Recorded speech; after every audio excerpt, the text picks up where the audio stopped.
I get calls all the time from people who think they're involved in tax fraud because they haven't filed tax returns, haven't responded to IRS notices, have had their bank accounts or paychecks levied. That's not necessarily an indication of tax fraud. Generally, it's a way for the IRS to get the taxpayer's attention. To be guilty of tax fraud, a taxpayer must intend to evade taxes. They must intend to conceal, mislead, or otherwise prevent the collection of taxes, and they need to do this consciously. The tax court uses 11 tests to identify tax fraud. These tests are as follows: understatement of income, maintaining inadequate records, implausible or inconsistent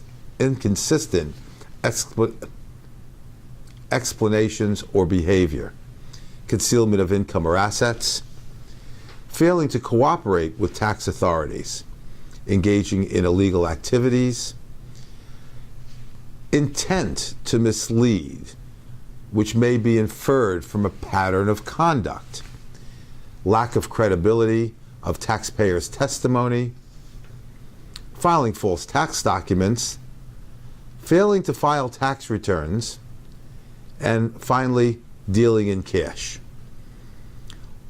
While some of these may be considered tax fraud, generally, at the Tax Resolution Institute, we can avoid having the problem escalated to a tax fraud situation. Clearly, tax fraud becomes a very expensive and a criminal issue. If you have a question or think you're involved in tax fraud, or just have unfiled returns or notices from the IRS, feel free to give us a call, 800-658-7590, or visit us on the web at www.irshelp411.com.